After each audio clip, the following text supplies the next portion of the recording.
Bismillahirrahmanirrahim. Assalamualaikum warahmatullahi wabarakatuh. Halo, apa kabar? Ya, kembali lagi bersama saya.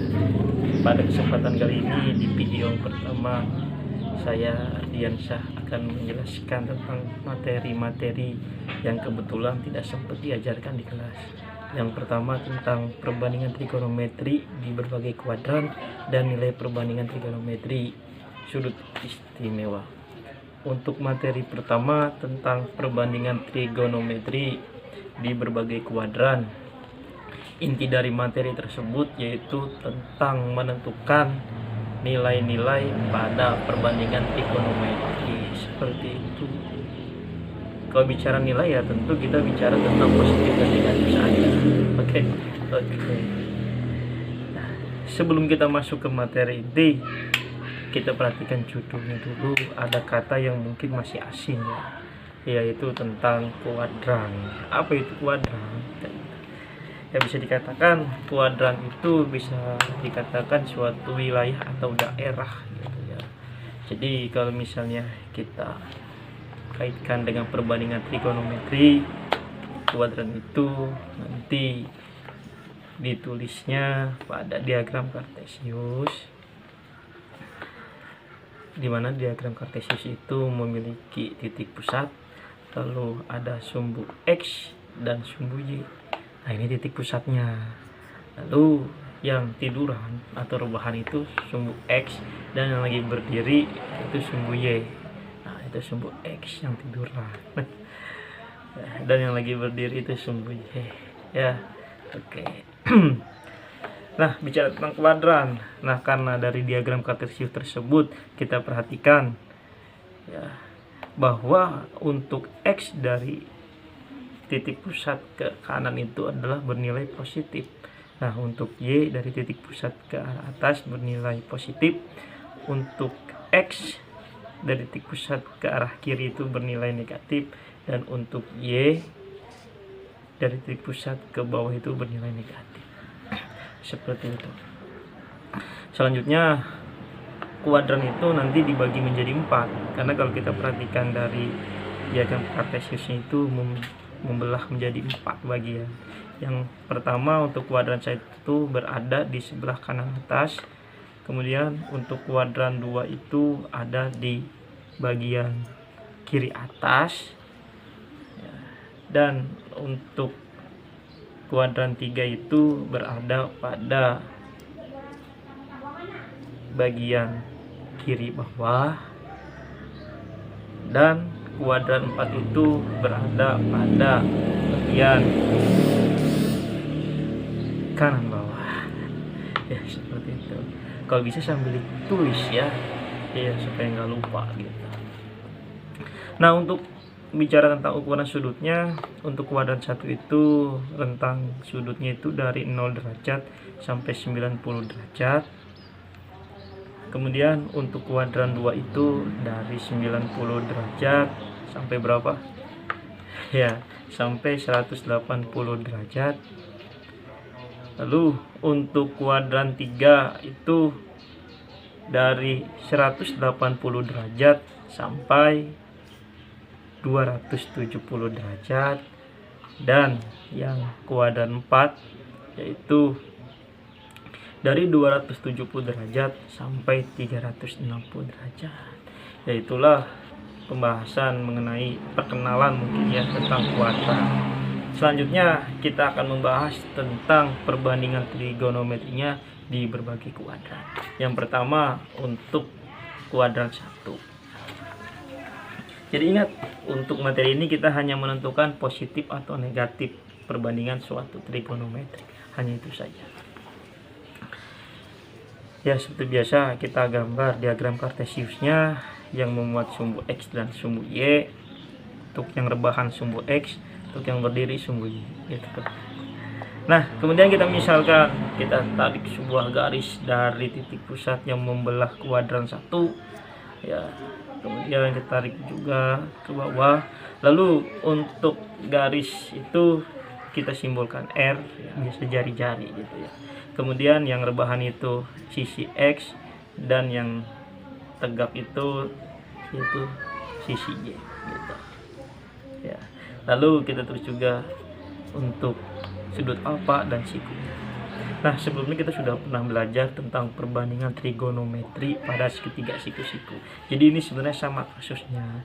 Cuma di sini kita tambahannya itu adalah menambahkan apakah perbandingan trigonometrinya plus atau minus gitu tandanya. Nah, untuk sin X itu kan depan sudut alfa dibagi depan sudut siku, maka didapat Y per R. Y itu positif, R itu positif, maka positif dibagi positif maka positif, sehingga untuk sin alfa itu bernilai positif di kuadran 1. Nah, seperti itu. Di kuadran 2 berarti kita punya kuadran 2. Berikutnya, perbandingan yang berikutnya itu cos alfa, yaitu X per R, maka sama positif. Nah, kemudian untuk tan perbandingannya yaitu Y per R, Y per X. Aduh, salah terus pemirsa ya. Lanjut ya. Sehingga positif ya positif.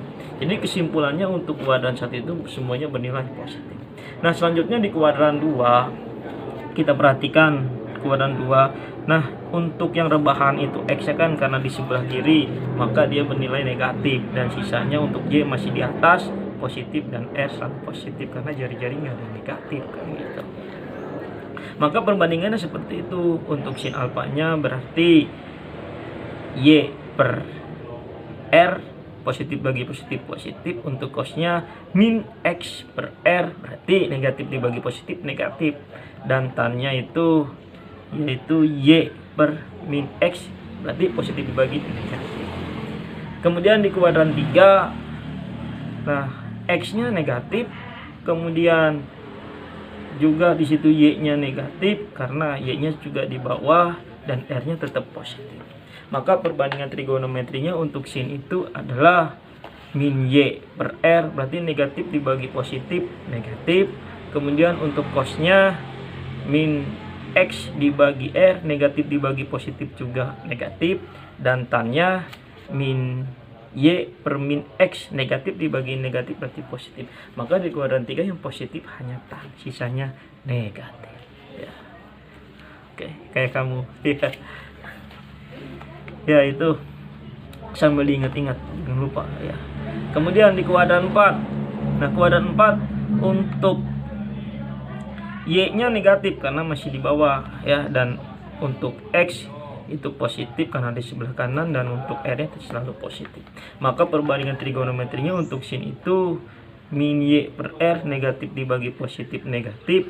Kemudian untuk cosnya X dibagi R itu positif karena positif bagi positif, dan untuk tannya itu adalah min Y per R berarti negatif dibagi positif berarti negatif. Maka yang positif di kuadran 4 hanya cos, seperti itu ya. Tentunya kalau ada pertanyaan langsung saja datang, oke ya.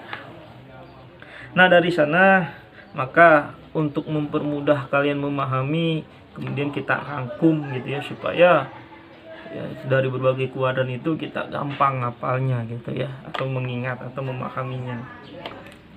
Nah, maka akan kita rangkum ya. Siap. Rangkumannya lagi perjalanan kayaknya, jadi tunggu dulu. Oke ya. Ya, ngopi juga boleh ini mah ya, boleh ngopi, makan boleh ya, apalagi kalau bagi-bagi kayak gitu. Oke, ini lama amat ya, kayaknya bensinnya habis ini. Bensinnya habis, aduh. Nah ini perbandingan trigonometri di berbagai kuadran rangkuman. Jadi kesimpulannya itu untuk kuadran 1 semuanya bernilai positif, baik sin, cos maupun tan. Nah, di kuadran 2 hanya sin yang positif. Untuk kuadran 3 hanya tan yang positif, dan kuadran 4 hanya cos yang positif. Jadi yang kalian hafal itu positifnya saja. Jadi kalau untuk yang negatifnya ya tinggal sisanya gitu.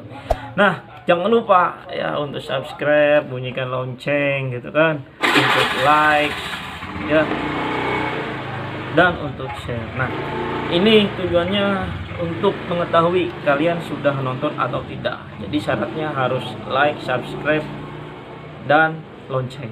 Seperti itu, karena video berikutnya akan muncul segera. Jadi seperti itu. Oke.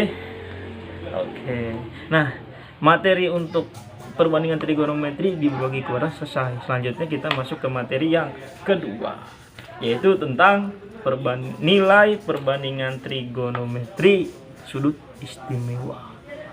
Istimewa, keren. Ya. Nah, kenapa dikatakan istimewa? Ya, karena nilainya gampang, gitu, gampang ditentukan. Karena kita tahu ukuran sudut itu kan dari 0 derajat sampai 360 derajat, bahkan lebih, kan seperti itu. Tapi dari sekian banyak sudut, ya, ukuran sudut, maka ada beberapa ukuran sudut yang gampang untuk kita menentukan nilainya, makanya disebut sudut istimewa. Seperti itu, ya, istimewa. Wow, luar biasa, ya. Nah, untuk lebih jelasnya terkait dengan sudut istimewa, ya tentunya ini harus benar-benar kalian pahami, ya, karena materi ini nanti di video berikutnya akan sangat membantu, gitu, ya. Makanya harus benar-benar serius, makanya ditulis, gitu, ya. Jangan cuma diem baik, marah kali. Ya, oke. Nah, selanjutnya kita bahas tentang sudut istimewa. Seperti itu, ya. Oke. Nah, untuk bicara tentang sudut istimewa ini sebenarnya ada 4 bagian. Kenapa 4 bagian? Karena kan 4 ini bicara tentang kuadran, ya, ada kuadran 1, kuadran 2, kuadran 3, dan kuadran 4. Paling di sini saya akan hanya membahas tentang nilai perbandingan trigonometri sudut istimewa di kuadran 1. Nah, sudut istimewanya itu ada 0 derajat, ada 30 derajat, ada 45 derajat, ada 60 derajat, dan ada 90 derajat. Itu sudut istimewa untuk satu kuadran, ya. Nah, sekarang kita menentukan nilai perbandingannya. Yang pertama untuk sin. Untuk sin alfa. Sin nggak masuk karena alfa, gitu. Ya, sin alfa, sin 0. Ya, sin 0 itu ya 0, gitu, ya. Sin 0, 0. Kemudian sin 30 derajat itu adalah setengah atau 1/2, gitu. Jadi terserah kamu nyebutnya enakan yang mana, mau setengah mau 1/2, gitu. Kemudian untuk sin 45 yaitu setengah akar 2, ya, setengah akar 2 itu jadi namanya akar 2. Untuk sin 60 itu setengah akar 3, dan untuk sin 90 derajat itu 1. Nah, untuk cos ya sebenarnya itu kebalikan dari sin. Jadi kalau kamu sudah hafal sin, ya insya Allah cos juga insya Allah hafal, gitu, ya. Ingat, gitu. Maka cos untuk 0 derajat itu 1, lalu untuk cos 30 derajat itu setengah akar 3. Kemudian untuk cos 45 yaitu setengah akar 2. Lalu untuk cos 60 yaitu adalah setengah, dan cos 90 derajat yaitu 0, ya. Untuk tan 0, ya sebenarnya tan itu bisa dikatakan ya perbandingan antara sin, ya, dengan cos. Jadi kalau misalnya kamu lupa tan, ya udah hitung aja sin dibagi cos, gitu. Untuk tan yaitu tan 0 derajat sama dengan 0. Untuk tan 30 derajat sama dengan 1/3 akar 3. Dan untuk tan 45 derajat itu 1.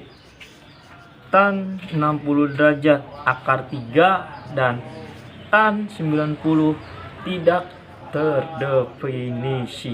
Kenapa tidak terdefinisi? Karena tadi kan saya bilang tan itu perbandingan antara sin dengan cos. Artinya sin dibagi cos. Sin 90 1, cos 90 0. Maka 1 dibagi 0 tidak terdefinisi. Seperti itu. Lanjut kita ke contoh. Ya. Contoh. Hitunglah yang pertama sin 30 derajat ditambah cos 60 derajat. Yang kedua tan 60 derajat dikali sin 60 derajat diambil cos 0 derajat. Nah, caranya gimana ya? Ketika ada saat seperti ini, tentunya kalian harus hafal, harus ingat kira-kira sin 30 berapa ya. Jadi nggak bisa diduga-duga, nggak bisa diperkirakan, jadi harus pasti gitu ya, kayak dia.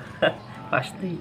Maka kita jawab untuk yang pertama, sin 30 derajat ditambah dengan cos 60 derajat. Nah, ingat sin 30, oh sin 0 itu 0 sin 30 setengah. Oh, berarti setengah. Ya, sin 30 itu setengah. Ya, sedikit gangguan ternyata. Ya, kita lihat sin 30 itu berapa? Oh, sin 30 itu adalah 1/2 atau setengah. Kemudian ditambah dengan cos 60. Cos 60 itu yaitu setengah ya. Jadi kalau kita sudah tahu, sudah ingat tentang nilai sin 30 dan cos 60, ya kita tinggal menjumlahkan saja, tinggal menghitung. Setengah tambah setengah, ya kalau secara logika ya 1. Tapi kalau misalnya kita rinci, ya, penyebutnya udah sama, maka tinggal kita jumlahkan pembilangnya. 1 tambah 1, 2, 2 dibagi 2, 1. Maka untuk contoh yang pertama selesai. Oke, lanjut. Untuk contoh yang kedua, tan 60 derajat kemudian dikali dengan sin 60 derajat lalu dikurang dengan cos 0 derajat ya, seperti biasa kita ingat kembali, tan 60 derajat itu berapa? Ya benar, karena udah ngelihat ya. Tan 60 derajat itu adalah akar 3. Kemudian dikali dengan sin 60. Wah, sin 60 yang paling pojok no dekat 1. Oh, berarti setengah akar 3. Ya, sin 60 setengah akar 3. Kemudian dikurangi cos 0. Wah, cos 0. 0 yang paling kiri. Wah, berarti 1. Sehingga karena ada perkalian dan pengurangan, maka harus kita kalikan dulu gitu ya. Maka akar 3 dikali setengah akar 3. Nah, di sini kan bisa dikatakan perkalian akar. Apalagi akarnya kembar. Jadi kalau perkalian akar kembar itu akar 3 dikali akar 3, maka akarnya hilang. Sehingga hasilnya menjadi 3 gitu. Akar 3 dikali akar 3 sama dengan 3. Sehingga tinggal kita kalikan. Setengah dikali 3 gitu. Lalu kita ambil 1 ya, setengah dikali 3, kemudian kita ambil dikurangi dengan 1 ya. Nah, setengah kali 3 ya pasti 3/2 ya, 3 setengah ya, diambil 1. Nah, di sini kan ada pecahan dikurangi dengan bilangan biasa gitu ya. Maka bilangan biasa ini kita rubah menjadi pecahan sehingga menjadi 3/2 diambil oleh berapa? Ya kalau gampangnya ya 2 dikali 1 2, maka menjadi 2/2. Karena penyebutnya udah sama ya, tinggal pembilangnya kita kurang 3 dikurangi 2 1, maka jawabannya 1/2. Selesai ya.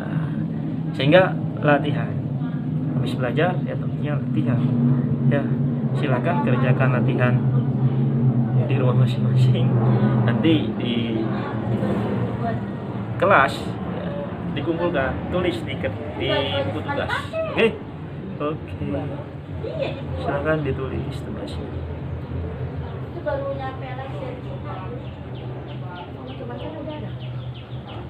Ya, kita joget tanpa musik, kita joget ya. Oke, terima kasih, sampai berjumpa di video berikutnya. Terima kasih ya, semoga bermanfaat, amin. Wassalamualaikum warahmatullahi wabarakatuh.